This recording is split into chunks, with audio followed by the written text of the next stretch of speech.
nós vamos ouvir a palavra de Deus. Senhor, o teu servo vai nos ministrar a tua palavra agora. Usa o cooperador Luiz Henrique mais uma vez. Fala com a tua igreja, no nome do Senhor Jesus. Glória a Deus. Eu vos saúdo os irmãos com a paz do Senhor Jesus. Para mim é um motivo de muita alegria, de felicidade de estar aqui. Bastante honra da parte de Deus, estarmos nesta noite cooperando e estar com a oportunidade de ministrar a palavra do Senhor. Quero louvar a Deus pela vida da minha esposa, meu cooperador irmão João, que me acompanha juntamente com a irmã Cleonice, que Deus abençoe. Quero louvar a Deus pela vida do pastor José Carlos, que Deus venha dar força, graça, cada dia mais, para prosperar nesta obra missionária, que o foco é salvação de almas para o nosso Senhor e Salvador Jesus Cristo. Eu aprendi, irmãos, que quando vocês estão de pé, não é em reverência à minha pessoa, mas sim à palavra de Deus. Então, nesta noite, eu peço aos irmãos que abram as vossas Bíblias no Evangelho de segundo São João, no seu capítulo de número 1, no seu versículo de número 12. Evangelho de Jesus Cristo, que segundo escreveu São João, no capítulo de número 1, no versículo de número 12. Todos acharam? Diz assim a palavra do Senhor: mas a todos quantos o receberam, deu-lhes o poder de serem feitos filhos de Deus, aos quais que creem no seu nome. Vou repetir o versículo mais uma vez. Mas a todos quantos o receberam, deu-lhes o poder de serem feitos filhos de Deus, aos que creem no seu nome. Amém? Amados e queridos irmãos, ouvintes da palavra do Senhor, quando nós adentramos o novo Evangelho, ou o Novo Testamento, nós vamos se deparar com 4 livros. E esses livros são os Evangelhos de Jesus Cristo. E nós conhecemos estes Evangelhos como Evangelhos sinóticos, que têm a função de narrar e de falar sobre a vida de Jesus Cristo e o seu ministério sobre a face desta terra. Só que antes eu quero abrir a exceção para a humanidade que havia se corrompido, a humanidade que havia se perdido por causa do pecado. E nós vamos ver que Deus, ele tenta se aproximar do homem, tenta dialogar com o homem de Gênesis a Malaquia, um dos últimos dos profetas. E quando nós observamos isto e estudamos a teologia, nós conhecemos esta simples e poderosa estudo da palavra do Senhor, que são as 5 dispensações. Deus, desde a criação, ele tentou se aproximar do homem. A primeira dispensação foi a inocência, quando Deus, ele tenta se comunicar com o primeiro homem, que era o nosso pai, Adão. Daí Adão, ele desobedece a Deus, cai no pecado e Deus o lança fora do jardim. Mais uma vez Deus tenta se aproximar da humanidade, aí entra a segunda dispensação, que era a consciência, que foi na época de Noé. E quando Deus vê que Noé era o único justo, Deus, ele decide destruir a raça humana naquela época. E isso, o homem se perde mais uma vez. Entra a terceira dispensação, que foi a era patriarcal, quando Deus, ele tira um homem da cidade de Ur, um homem que vivia na idolatria, e nós conhecemos que é o nosso pai da fé, Abraão. Da Abraão veio a descendência de Isaac, Isaac veio a descendência de Jacó, e de Jacó gerou José. De José veio as tribos, de Jacó veio as tribos, e essas 12 tribos se perdem mais uma vez, se afastam da presença de Deus mais uma vez. Entra agora a quarta dispensação, que nós conhecemos como governo humano, Quando o povo olha para os redores da terra e vê que eles têm um rei, o povo agora decide proclamar um rei. E numa oportunidade que um homem chamado Saul, ele sai para procurar a jumenta de seu pai, e Samuel tem um encontro com ele, e o Samuel unge Saul rei. Só que daí o homem, devido ao pecado, devido à desobediência, se afasta mais uma vez da criação, se afasta mais uma vez da presença de Deus. E agora Deus, ele decide aproximar do homem de novo. Só que agora entra a quinta dispensação que nós conhecemos, a lei. E se nós estivermos debaixo da lei, nós estaríamos mortos. Porque o povo naquela época, pela lei, eles se apegaram na religião. Eles ouviam mais Moisés do que a própria palavra do Senhor. A sua mente estava cauterizada. A humanidade, ela não tinha chance de se salvar. Só que Deus, ele vendo o povo que estava perdido, ele decide criar mais uma aproximação diante dos homens. E nessa revelação que eu gosto de apresentar, porque nessa oportunidade de aproximação de Deus com o homem, Deus, ele chega a falar lá no profeta Isaías, no seu capítulo 6, a quem enviarei? A quem há de ir por nós? Porque Deus, ele já tinha tentado de todas as coisas aproximar com o homem. E nessa oportunidade Jesus toma a palavra e diz: Pai, eis-me aqui, envia-me. Porque se nós fôssemos observar Deus, quando ele tentava se aproximar da humanidade, Deus, como ele veio se apresentar em toda a tua glória, o homem, em vez de temer a Deus, o homem, ele tinha medo de Deus. Só que nós entendemos isso porque Deus, ele nunca sentiu fome, e a humanidade sentia fome. Deus, ele nunca sentiu sede, mas a humanidade sentia sede. Deus, ele nunca experimentou a dor, mas o ser humano experimentou a dor. Só que Deus, ele veio como Deus Todo-Poderoso, e Deus fala: a quem enviarei? A quem há de ir por nós? Jesus toma a palavra e fala: Pai, envia-me. E Jesus Cristo, ele habita no meio da humanidade. Deus, ele, de Gênesis a Malaquias, ele se apresentou como Deus Todo-Poderoso. Ele se apresentou em toda a tua glória. Só que Jesus Cristo agora, ele vai se apresentar como servo, porque ele quer experimentar as dores. E Isaías, ele fala no seu capítulo 53, que ele foi experimentado em trabalhos, para carregar as nossas transgressões, os nossos pecados, todos na cruz, naquele madeiro. E agora Deus, ele cria mais uma dispensação que nós conhecemos, a graça. E a graça nós conhecemos que significa favor imerecido. Eu não merecia estar aqui nesta noite, mas pela graça eu sou merecedor. Vocês não mereciam estar aqui nesta noite, mas pela graça de Jesus Cristo conquistada através da cruz do Calvário, vocês são merecedores. E agora, quando eu acho aqui em João dizendo: mas todos quantos o receberam, deu-lhes o poder de serem feitos filhos de Deus, aos que creem no seu nome. Quando nós abrimos a exceção aqui no Evangelho de João, a Bíblia diz que Deus, ele prepara caminho para Jesus. Ele manda um homem chamado João Batista. A Bíblia diz que este veio para testemunho, para falar sobre a missão de Jesus Cristo sobre a face da terra. E quando nós vemos, ele veio para testificar da luz. A Bíblia diz que não era ele a luz, mas veio para dar testemunho da luz, ou seja, para pregar sobre Jesus. E quando nós observamos aqui, João, ele começa a pregar sobre um homem que não era digno dele desatar as suas correias dos seus pés. Este viria após ele, para que João, ele batizava só com água para a remissão dos pecados, mas este que viria, ia batizar com o Espírito Santo e com fogo. E nessa oportunidade, Jesus aparece sobre a face da terra. No versículo 14, a Bíblia diz que o Verbo se fez carne e habitou entre nós. Deus Todo-Poderoso, ele deixou todo o teu trono de glória e habitou sobre a face desta terra.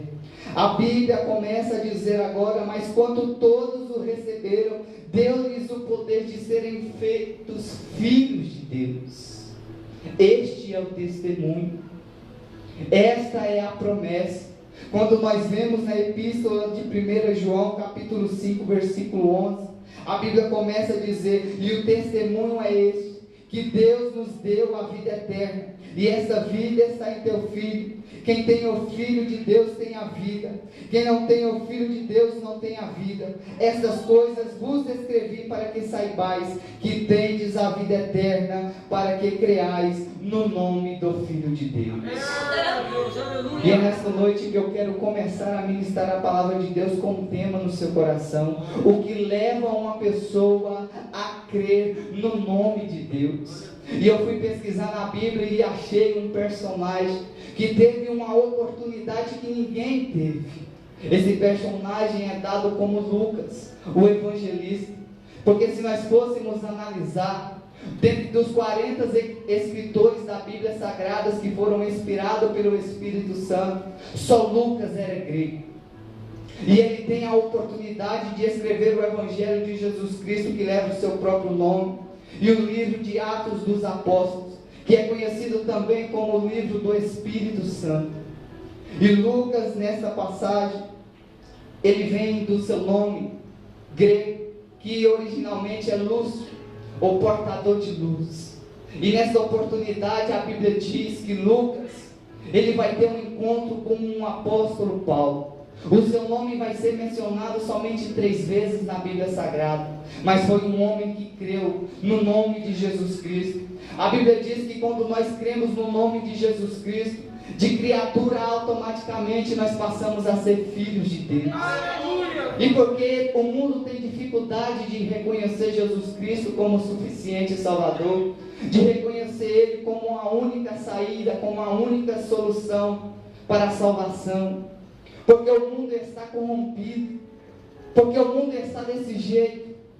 Só foi surgir uma pandemia nesses últimos dias, que nós vemos as pessoas esmorecer a fé, sendo que a Bíblia já nos exorta que isso seria mística que acontecia antes que viria a volta de Jesus. Cadê a fé do povo? Cadê o povo que deveria dar exemplo? Como João, ele dava testemunho, para que o povo cresce no nome de Jesus.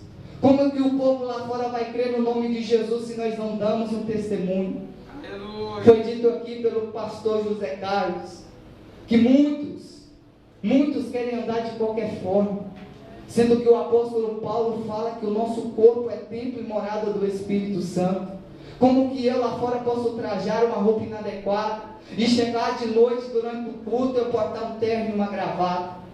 Eu quero dizer nesta noite que aonde o Espírito Santo de Deus ele habita tem que ter diferença, tem que ter transformação.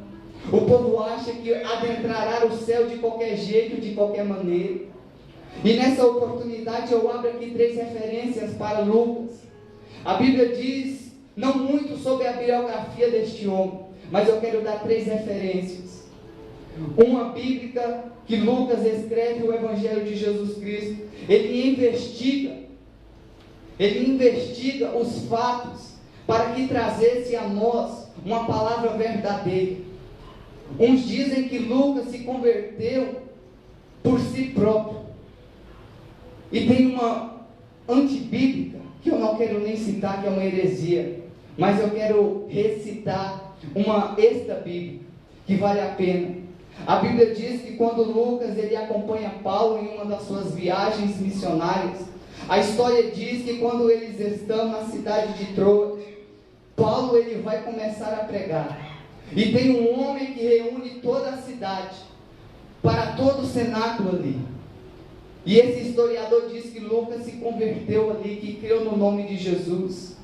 Só que para Lucas, como ele era grego, era difícil ele acreditar num Deus estranho, porque Lucas ele adorava mais de 1000 deuses, como era ali na cultura do povo grego, na sua mitologia.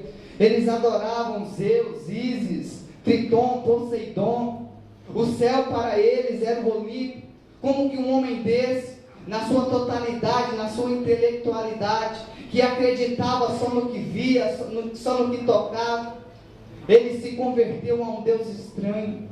largou todos os seus deuses para acreditar em um só, que é o verdadeiro Deus, Criador dos céus e da terra. E Lucas, quando vê Paulo pregando na cidade de Troade, a Bíblia vai nos dizer que a sua pregação vai estender. A Bíblia não fala, mas a história diz que Paulo começa a pregar das 6 horas da noite até a meia-noite. Até eu pararia para ver Paulo pregar 6 horas. E Paulo começa a falar sobre o Evangelho, sobre a palavra de Deus naquela cidade. E quando nós vemos, havia um homem assentado ali no 3º andar. A igreja conhece quem é esse homem? A igreja conhece quem é este homem? Eutico. A igreja não está lendo Bíblia, não está orando. Este homem era chamado Eutico. E nós observamos que esse homem estava no 3º andar, assentado na janela. Agora eu pergunto, quem está assentado na janela? Está para o lado de fora da igreja ou para o lado de dentro? Não dá para saber. A Bíblia diz que quando Paulo começa a pregar, o seu discurso se estendeu. E este homem foi tomado por um sono. E nessa oportunidade, lá do 3º andar, ele cai. E cai morto, quebra o pescoço. A história diz que a multidão se alvoroçora, para de ouvir a pregação de Paulo. E chama, vem um médico, E ali tinha um médico. Quem era? Lucas. E nessa oportunidade, Lucas, como era médico, historiador, artista, ele vai ver aquela situação, vai fazer o diagnóstico. Lucas pega no pulso do Eutico e dá ele como morto. Só que Lucas se esquece que a última palavra, ela não vem do homem, aleluia, ela vem de Deus. Aleluia. Muitos pensam que aquele jovem, ele caiu daquele 3º andar por causa da palavra de Paulo, que estava se estendida. Muitos pensam que a palavra de Paulo estava chata. Não. Quando nós estudamos a biografia da história, nós vemos que naquela época havia candelabros. E naquela época, quando havia candelabros, ele era para alumiar a parte de baixo. E para tocar o candelabro, precisa-se de azeite. E do azeite sai uma fumaça preta, e isso dá insônia. Só que por outro motivo, o azeite na Bíblia para nós representa o Espírito Santo de Deus. Porque o Espírito Santo de Deus, ele tem que fazer algo para que as pessoas venham para perto de Jesus. E dali, aquela fumaça cria uma insônia no Eutico e ele cai. E Lucas vem para dar o diagnóstico como morto. Só que Paulo lá de fora, lá de dentro fala, peraí, pode ficar tranquilo. Não se preocupe, a alma está nele. A alma dele está nele. E Lucas vendo aquilo, porque a sua intelectualidade, ele só acreditava no que via. Ele vendo aquilo, ele não se convenceu. Talvez Lucas pensou, o que é isso? O que está acontecendo? Era o testemunho e Deus na vida de Paulo. Um homem que foi exemplo para aquela época. Um homem que operava milagres e maravilhas. E a história diz que Lucas ali se converte ao cristianismo. E Lucas tem a honra e a oportunidade de biografar o livro do Atos dos Apóstolos. Será que nós estamos dando testemunho? Será que nós estamos sendo diferentes nesses últimos dias? Será que o Espírito Santo de Deus verdadeiramente está brilhando em nossa face para ser um espelho para o povo lá fora?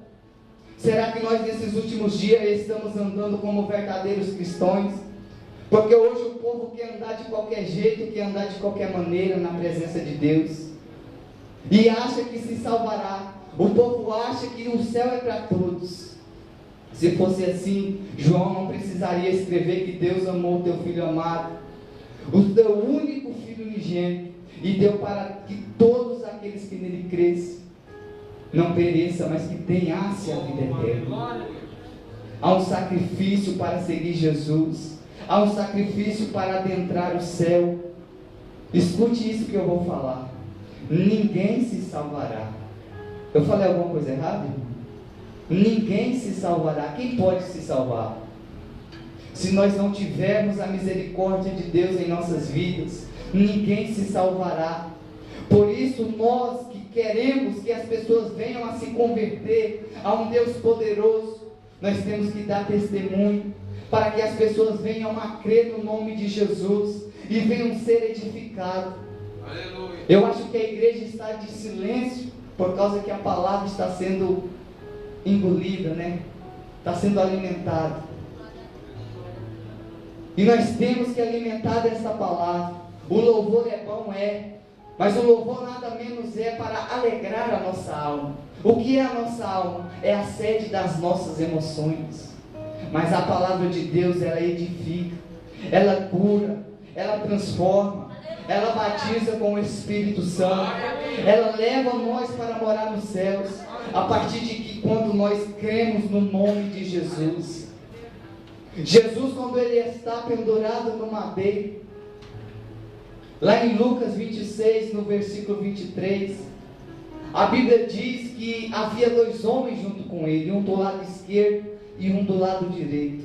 O do lado esquerdo somente murmurava, somente reclamava, tentava a Deus na sua última possibilidade de vida, de buscar a salvação. Ele dizia: se tu és verdadeiramente o Cristo, salva-se a nós e a si mesmo.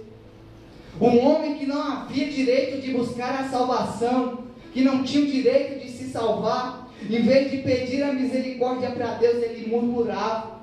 Só que ainda bem que o Espírito Santo entra no da direita e fala: ei, deixe-o em paz, este nada fez, mas nós estamos aqui pelos nossos atos. E se fosse o último dia da sua vida, o que você falaria para Deus? O Espírito Santo olha para aquele homem, adentra no teu coração e ele tem uma visão espiritual. Ele fala: Senhor, lembra-te de mim quando adentrares no seu paraíso. Será que nós estamos tendo essa visão espiritual de buscar os céus, de buscar a nossa salvação? E como eu disse lá na minha igreja semana passada, eu fui achar essa humanidade também lá no Velho Testamento, lá no princípio da criação. Um chamava Caim, outro chamava Abel. Abel deu do melhor do sacrifício e Deus se agradou. Caim também deu um sacrifício, uma oferta a Deus, só que Deus se agradou mais de Abel. E Caim começou a murmurar, começou a reclamar. E nessa possibilidade, o orgulho, a soberba entrou no teu coração e ele matou o seu irmão. Que humanidade incrédula que estamos vivendo nesses últimos dias. Que humanidade que estamos presenciando nesses últimos dias. Se não tiver ninguém para pregar o Evangelho, o que aconteceria sobre a face desta terra? A única saída ainda que resta para a humanidade é que a igreja de Jesus está sobre a face desta terra. O Espírito Santo de Deus está aqui neste lugar. Porque quando o Espírito Santo sair da face da terra, a possibilidade é que o anticristo, ele apareça. A Bíblia diz que nós estamos no princípio das dores. E uma mulher, quando ela está para dar à luz, ela tem dor. E a terra está sofrendo esta dor. A terra está sofrendo esta calamidade. Mas é para se manifestar o homem do pecado. Só que antes disso, a mulher, quando ela dá à luz, ela sente a dor antes, mas a alegria vem quando ela vê o seu filho em seus braços. E essa felicidade é para a igreja, que estará nos braços do Deus Todo-Poderoso sobre a face da terra. Por isso que ainda quando estamos aqui sobre a face da terra, vamos fazer a diferença, vamos dar testemunho, para que as pessoas venham a crer no nome de Jesus. Não vamos envergonhar a pessoa de Jesus Cristo de Nazaré, um homem que se fez servo, que observou os homens de perto, que andou com os homens, para que ensinassem. E Jesus, ele teve muita pressa para ensinar os seus discípulos. Foi um discipulado tão rápido que eles tinham que aprender. Mas antes que Jesus Cristo subisse aos céus na sua ascensão, ele disse: ficai em Jerusalém, até que do alto sejais revestidos de poder. E é este poder que conduz a igreja. É este poder que convence o homem de todo pecado, de todo juízo e de todo da sua justiça. É o Espírito Santo de Deus que provoca situações para que pessoas venham para a presença de Jesus, venham reconhecer Ele como suficiente Salvador. E se nós estamos aqui na face desta terra, é porque nós fomos escolhidos. A Bíblia diz lá em Marcos, quando Jesus ele iniciou o seu ministério, a Bíblia diz que Ele próprio escolheu os seus discípulos.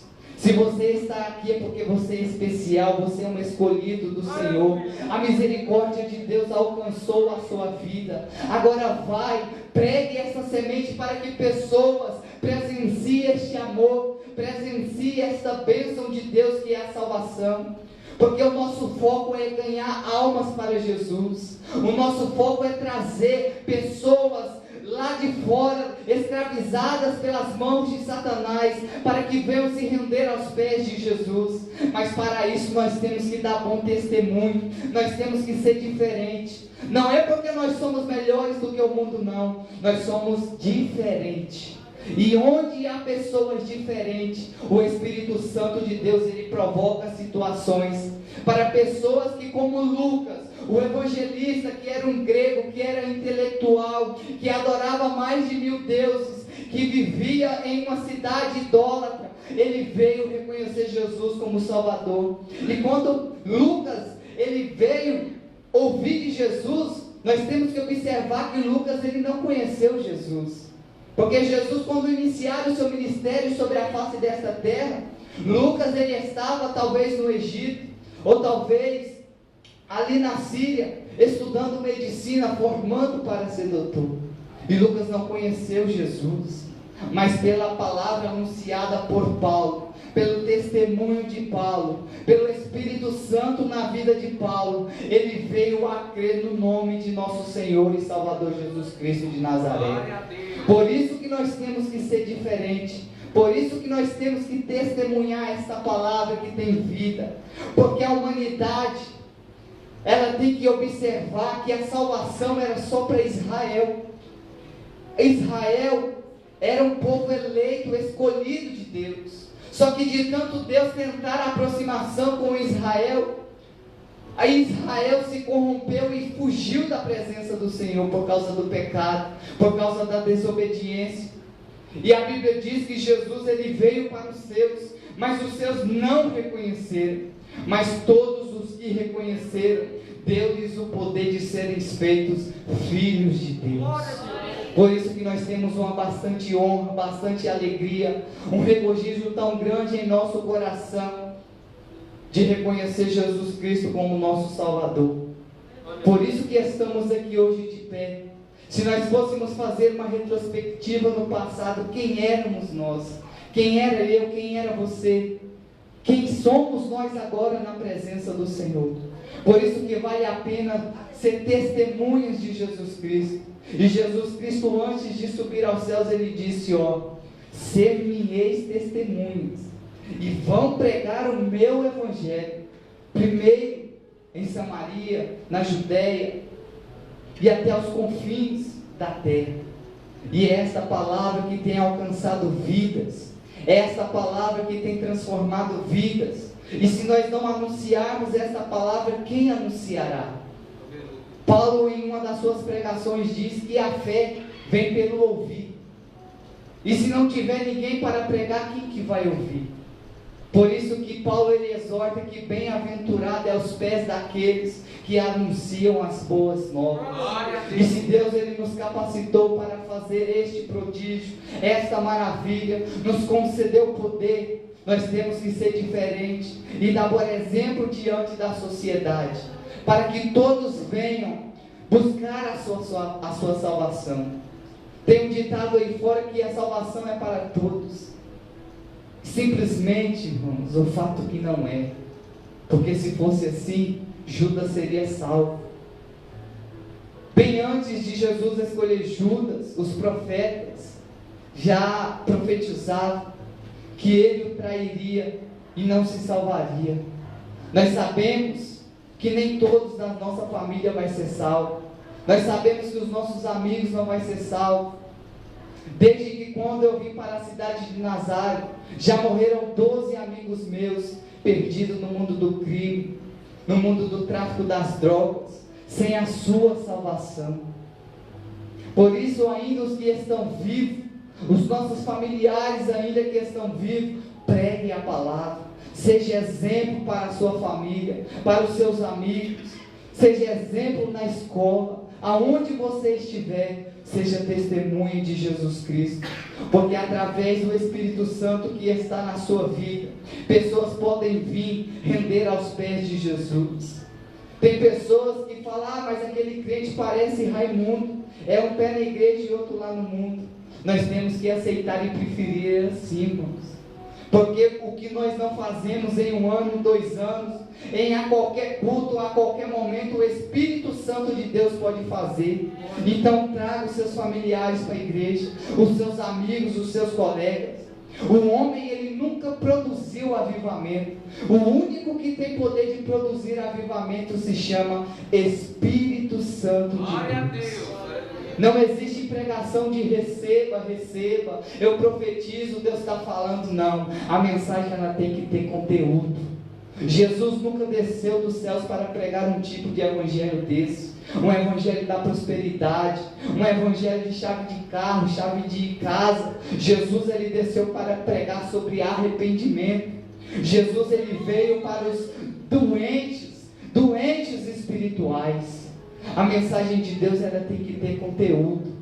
Pode não ser uma mensagem de muito glória a Deus e aleluia, mas é uma mensagem que, se você guardar no teu coração, ela te tira do inferno, ela te tira das mãos de Satanás e te leva para os céus, para as mansões celestiais, que é esse o alvo da igreja. E aonde está essa igreja nesses últimos dias? A Bíblia diz que essa igreja que Jesus vai voltar para buscar, ela tem que ser santa, sem mácula, irrepreensível, obediente diante de Deus. Quantas igrejas que vêm tentando doutrina de homens, doutrinas de demônios, pois a verdadeira doutrina, a palavra de Deus está aqui, nas suas mãos. Todos nós portamos uma Bíblia hoje em dia, todos nós conhecemos esta palavra. A Bíblia diz que conhecereis a verdade e a verdade vos libertará. Quantos aqui não conhecem essa palavra? Só não querem viver, só não querem praticar. Pois lá em João 8,36 a Bíblia diz: mas se pois verdadeiramente o Filho vos libertar, aí sim vós sereis livres. É só Jesus que pode libertar a minha família, a sua família, os meus amigos, os seus amigos. Mas seja exemplo, seja testemunho, assim como os nossos irmãos na fé um dia foram. Não seja um Tomé. Jesus chegou ao ponto de dizer a Tomé: Tomé, seja crente e não incrédulo. Acreditaste só porque me tocaste e me viste? Jesus ele fala: bem-aventurados que não me viram, mas pela fé acreditaram na minha palavra. Porque desses é o reino dos céus. E se estamos aqui, irmãos, é porque a graça, a misericórdia nos alcançou. Então pratique esta palavra, seja exemplo, seja um Timóteo. Paulo chega a exortar Timóteo, porque Timóteo ele foi pastor com 16 anos, e parece que o povo não dava crédito à pregação de Timóteo. E Paulo um dia chega a Timóteo e tem que exortá-lo e diz: Timóteo, não deixes que ninguém te despreze nos dias da tua mocidade, antes seja exemplo dos fiéis. E a juventude hoje em dia que tem que ser exemplo, irmãos, porque é esta nova geração que vai influenciar o Evangelho sobre os 4 cantos da terra. Não vamos deixar as concupiscências dos nossos olhos ir para o lado carnal, para as baladas, para as drogas, para o tráfico. E eu falo isso de experiência própria, porque um dia eu estive lá. Mas quando eu vi esta palavra, Deus ele me salvou, Jesus Cristo ele me libertou, e o Espírito Santo de Deus habitou no meu coração, e de criatura eu passei a ser filho de Deus. E eu louvo a Deus porque Deus tem me dado força, nunca tem deixado a minha fé esmorecer, nunca tem deixado o meu espírito se abalar, porque tudo isso, irmãos, que está acontecendo sobre a face da terra, não tem outra solução, é o pecado. Não devemos ter medo desse tal de coronavírus, nós devemos ter medo de um vírus que habita em nós desde o princípio da humanidade, que é a natureza adâmica, é o pecado. Esse sim nós devemos temer, porque se nós morrermos no pecado, é inferno, e a Bíblia diz que só há dois caminhos, céus ou inferno. Aleluia. A escolha é sua, o livre-arbítrio é seu, o preço já foi pago, agora depende de mim e de você, aonde você quer passar a sua eternidade. Aleluia. Amém? A igreja foi exortada, edificada. Glória.